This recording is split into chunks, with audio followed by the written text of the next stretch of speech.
ఎట్లా ఉండబోతుందన్న మన మల్కాజ్గిరి పార్లమెంట్ నియోజకవర్గానికి వచ్చేసరికి 3 పార్టీలు పోటీ చేస్తా ఉన్నాయి, అభ్యర్థులు కూడా ఖరారు చేశారు. సో మీ బీఆర్ఎస్ పార్టీ నుంచి అభ్యర్థిత్వం కూడా ఖరారైంది. సో రాగిడి లక్ష్మారెడ్డి గురించి చెప్పాలంటే ఏం చెప్తారు?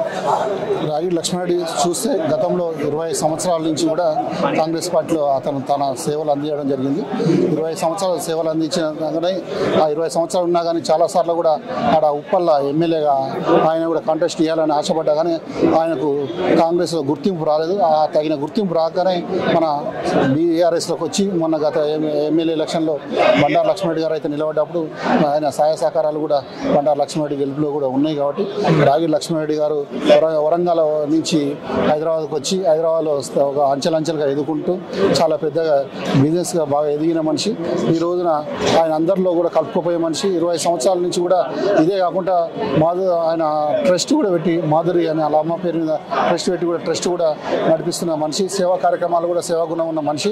అదే కాకుండా మన 20 సంవత్సరాల నుంచి కూడా ఇక్కడే ఉంటున్నాడు. అదే మల్కాజ్గిరి కాన్స్టిట్యూన్సీలో ఉంటున్నాడు. మల్కాజ్గిరి కాన్స్టిట్యూన్సీలో ఉప్పల్ కాన్స్టిట్యూన్సీ డివిజనల్ కాన్స్టిట్యూన్సీ ఆశపడుతూ ఉన్నాడు.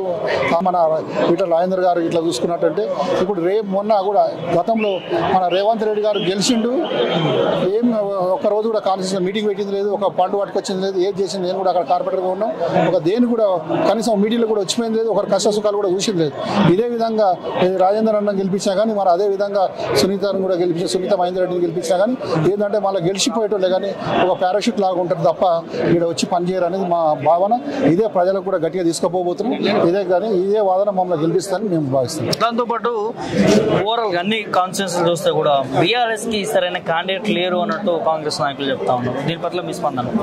బీఆర్ఎస్ క్యాండిడేట్ లేడు అనడం వాళ్ళు తప్పు ముచ్చట. కాంగ్రెస్ పార్టీకి కానీ బీజేపీ పార్టీకి కానీ క్యాండిడేట్ మల్కాజ్గిరి లేకనే బయటికి తెచ్చుకున్నారు. మా క్యాండిడేట్ ఉన్నారు. ఇంకా కూడా చాలా వరకు కూడా షెంపూర్ రాజన్న సొట్టలు ఇంకోళ్ళు కూడా కన్విన్స్ చేయవలసి వచ్చింది. ఆ ఈక్వేషన్స్ దాన్ని బట్టి ఇంకా చాలా మంది కూడా క్యాండిడేట్స్ ఉన్నారు. ఎందుకు లేక కాదు, క్యాండిడేట్ లేని వాళ్ళు కాబట్టి బయటికి తెచ్చుకున్నారు. క్యాండిడేట్ ఉన్నాడు కాబట్టి మన స్థానికుడు క్యాండిడేట్ అయ్యింది. బీఆర్ఎస్ పార్టీ పని అయిపోయింది, పోటీ చేయడానికి భయపడతా ఉన్నారని చెప్పి ముఖ్యమంత్రి రేవంత్ రెడ్డి గారు చెప్తున్నమాట. బీఆర్ఎస్ పార్టీ పని అయిపోయింది అనుకుని వాళ్ళు అనుకుంటే భ్రమపడితే అయిపోతుంది. ఈ రోజు ఊర్లకి ఎక్కడ పోయినా కానీ మేము కూడా ఊర్ల నుంచి వచ్చిన గతంలో ఎక్కడ పోయినా కానీ ఊర్లలో పొలాలు ఎండిపోవడం కానీ ఇప్పటికి కూడా రేపు హైదరాబాద్లో కూడా నీళ్ళ ప్రాబ్లం కానీ నేను గతంలో చూసిన కేసీఆర్ గారు సీఎం కాకముందుకు ఒక 1000 ఫీట్లు 2000 ఫీట్లు హైదరాబాద్లో బోర్లు వేసుకునే పరిస్థితి ఉండే. ఈ రోజున కూడా మళ్ళీ సేమ్ పరిస్థితి అదే రిపీట్ అవుతుంది. 1000 ఫీట్లు 2000 ఫీట్లు రోడ్ల మీద బోర్లు వేయడం, న్యూసెన్స్ అవడం, లేకపోతే ఒక 5-6 ఫ్యామిలీలు కూడా రోడ్ల మీద పడడం పరిస్థితి వస్తుంది.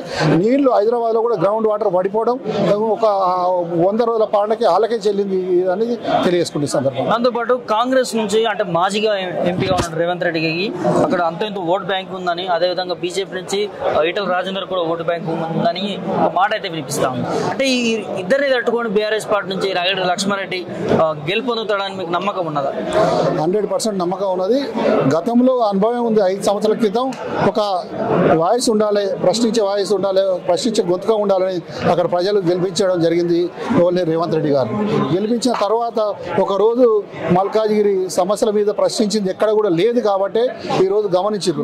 మన వ్యక్తి మన స్థానికుడు అయితేనే మనకు ఉంటాడు, మనకు అండదండగా ఉంటాడు ఎంపీగా అనేది ప్రజలకు అర్థమైంది. కాబట్టి ఈ రోజున ప్రజలందరూ కూడా రాగిడి లక్ష్మారెడ్డిని బ్రహ్మాండమైన మెజార్టీతో గెలిపేయడానికి సిద్ధమవుతున్నారు. కవిత అరెస్టును ఎట్లా చూస్తున్నారు మీ పార్టీ నుంచి? కవిత అరెస్టును ఒక బీఆర్ఎస్ పార్టీగా మన టీఆర్ఎస్ పార్టీ నుంచి బీఆర్ఎస్ పార్టీగా అవతరించి నుంచి ఒక బీజేపీ పార్టీ ఒక కక్ష కట్టి ఒక కక్షపూరిత ధోరణితోనే ఈరోజు అరెస్ట్ చేయడం జరిగింది.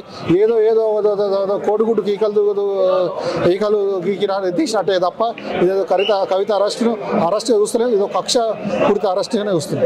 అంటే ఇది ఒక సీరియల్ వివరంగా సాగుతా ఉంది. అంటే గతంలో కూడా కస్టడీలో ఈడీ కస్టడీ తీసుకెళ్లడం జరిగింది, విచారించడం జరిగింది.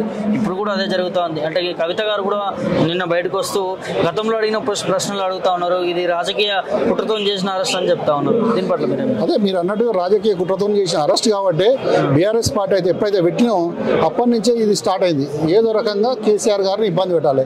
వాళ్ళని ఇబ్బంది పెట్టాలంటే కేసీఆర్ గారి కుటుంబానికి చెందిన బిడ్డను టార్గెట్ చేసి ఈ రోజున ఒక ఆడపడుచుని టార్గెట్ చేసి కవిత గారిని బతుకమ్మ రూపంగా ఇంకో రకంగా కూడా తెలంగాణ ఆడపడుచుల మధ్యలో చాలా వరకు కూడా ఆమెకు క్రేజీ ఉన్నదని గమనించి ఆమె క్రేజీని తగ్గించే అవకాశాల కోసమే ఇలాంటి భ్రమపడుతున్నారు. ఒక ఇది మరొక టీ కప్లో తుఫాన్ లాంటిది. ఈ తొందరలోనే ప్రజలు కూడా అర్థం చేసుకుంటారు. చేసుకుంటారని భావిస్తున్నాను.